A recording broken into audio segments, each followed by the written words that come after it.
Go. So we're gonna do the deep squat for FMS. So I'm gonna have my patient put the bar on top of your head, shoulder width apart, so bring them out a tad bit more. And I want you to raise it up. And then I want you to do a deep squat. Okay, you come back up.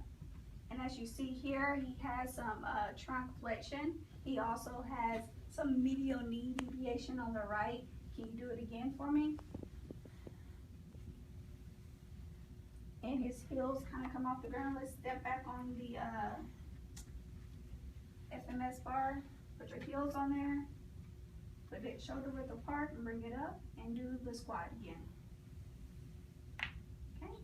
And this time, he's probably going to be a 2 because his torso was in line with his tibia and his trunk was not flexed forward. And he did a deep squat all the way down. We're doing the hurdle step for FMS. I'm going to have my patient put the bar over his shoulders. He's going to step up to the bar and place his feet up against the bottom dowel. And then we measured where the line would be, and that will be at his tibial tuberosity, and he's at 19.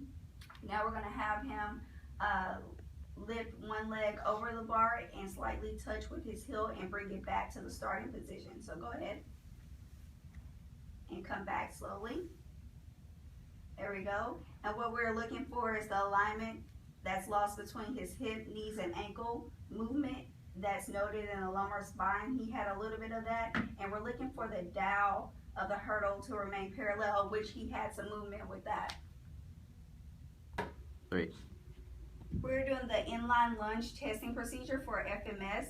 So we're going to have our patient put his left toe at 0 and then his right heel at the number 19. We got this number based on our previous finding for the hurdle step. Okay, now we're going to have the patient put the dowel behind their back, their right hand behind their neck, and their left hand on the lumbar spine. We want it touching on the back of their head, and we want it touching on their back. Now we're going to have our patient do a lunge. Go ahead. And we want the knee to hit the board, and then we want him to come back up. What we're looking for is if the dowel moved at all and stayed in line, which it did. And we're also looking for if his knee was able to touch the board and if he had any medial deviation, which he did. And also his heel came up here at the bottom. So we're gonna rate him at a 2. It's shoulder mobility. So I'm doing the shoulder mobility testing for FMS. I'm gonna have him place his hand on the dowel here to see what his measurements are. He is 7 inches in measurements for his hand. So now, I'm gonna face this way so they can see. I'm gonna have him take his arms simultaneously and put one behind his, trying to bring them close together, and one above his head and one below his back. So do that for me. And I'm measuring with the stick. And here he's within 1 hand length. Let's go to the other side. So that means he's a 3 on that side.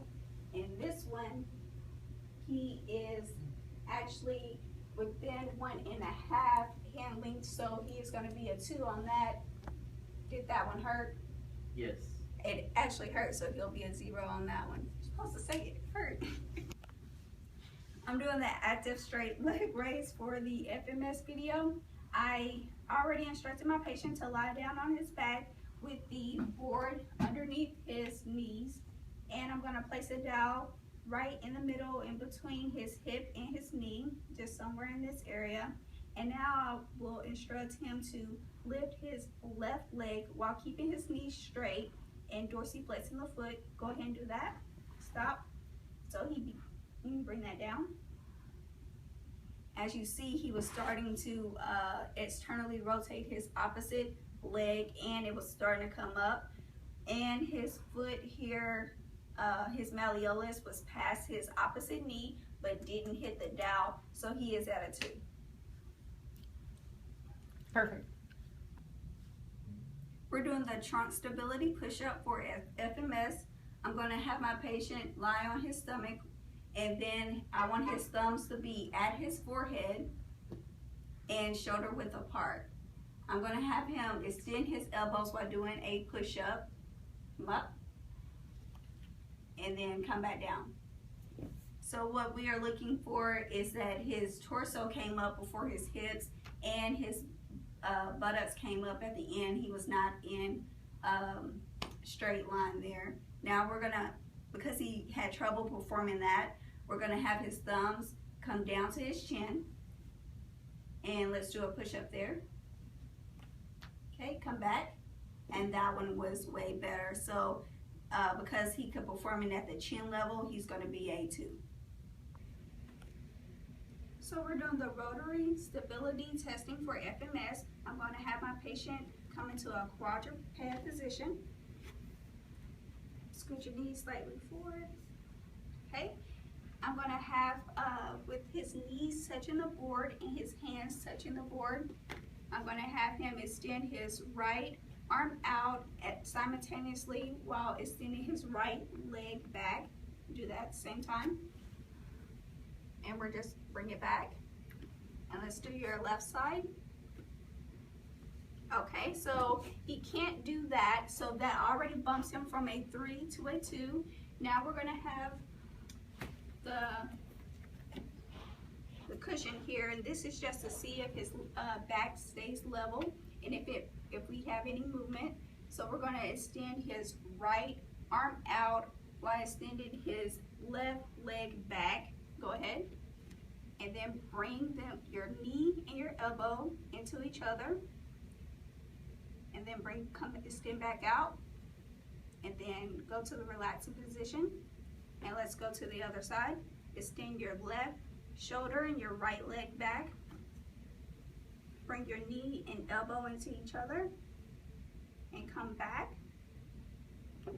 Okay, and relax. So on the left side, he had more trouble than the right because you see the cushion do a little bit more movement. Also, his knees were beginning to move away from the board here. So he's a 2. 2. Okay, so we're going to do a deep squat for FMS. So I'm going to have the patient take the bar, place it on top of your head so we get a measurement for shoulder width. That's good. Now bring the bar above your head, and I want you to do a deep squat for me. So what we're looking for is trunk flexion and medial knee deviation, which she has on the left side. So now I'm going to have you back up, put your heels on the bar. There you go. And we're going to try this again. Okay, and so that squat is much better. Trunk flexion is less, and there's no deviation on the knee. So we're going to give her a 2. 2. Okay, so we're going to do the hurdle step for FMS. So I'm going to have the patient take the bar, place it on your shoulders, and then I'm going to have her, we measured to her tibial tuberosity, which is at 16.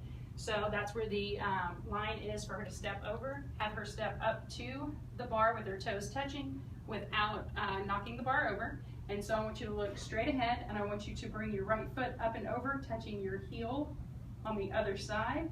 And what we're looking for, and then come back. Okay, so what we're looking for is for her hip, her knee, and her ankle to stay in alignment.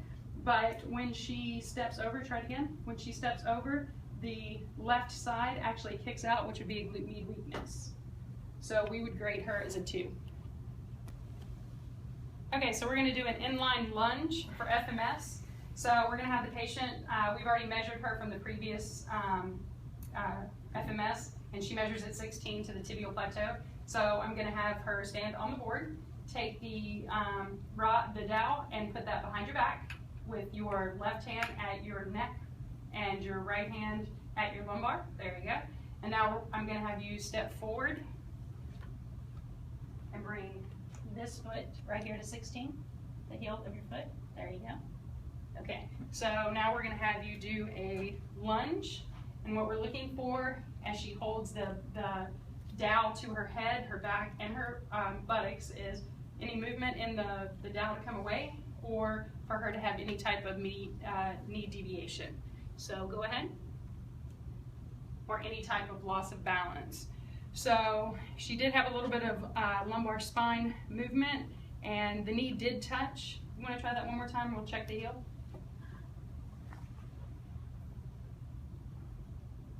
Okay. And the heel stays down. So we're going to grade her as a 2. Okay, so we're gonna do shoulder mobility test. So what we're gonna do is we're gonna take the patient and we're gonna measure the length of the hand, okay? And hers is 7 inches, and that's gonna give us a guide when we're doing the test. So what I want you to do, there you go, turn around for me, thumb into your fist, make both fists. At the same time, I want you to bring the one up and over and one down at the waist. So what we're measuring for here is 1 hand length, and obviously she's less than 1 hand length. So do the other side. Okay, so we're a little bit more on this one, so we'll measure. And that one hurts. So if it were just the other side, it would be a 3, but because she has pain on this one, we're gonna score her at a 0. Okay, so we're gonna do active straight leg raise for FMS. So we have our patient laying supine. We'll put the FMS board at the knee level and have her lay across this. The measuring stick is at mid-thigh. So what I'm gonna have her do is actively raise this left leg.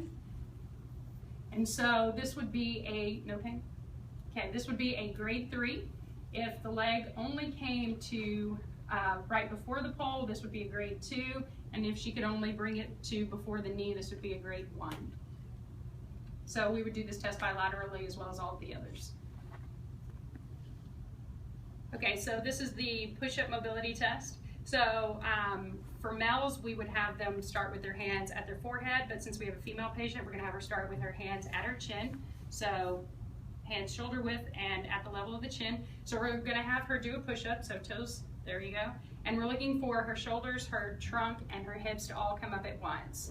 So since the lower half was a little later in coming up, we're going to have her move to position 2, which is down at the shoulders, and we're gonna have her try this again. Okay, and so that was a much better push-up for her, so we're gonna grade her as a 2. Okay, so this is rotary stability for FMS. So I'm gonna put the FMS bar down in the middle. I'm gonna have the patient straddle the bar, have the knees at 90-degree angle and touching the bar, and then the shoulders and the hands in alignment and also touching the bar. So now I'm gonna have you lift the left arm and the left leg at the same time, okay? And so she had a little bit of a challenge with that. We're gonna try the right side, okay? And she had a lot of challenge with that. So we're gonna go to position 2. So now we're gonna put this on her back to make sure that she's keeping her back straight. There's not a lot of movement. So I'm gonna have you lift the left arm and the right leg simultaneously. And that was a much better head up, arm up. And then we're gonna switch these down. Oh, have the elbow touch the elbow to the knee. Beautiful. And then back out and into the neutral position. So now let's do the right arm and the left leg. And then elbow to knee. And then back out and to the neutral position. Okay, so what we're looking for is lumbar movement, making sure that her back stays straight. She did well on the second, so we're gonna grade this as a 2.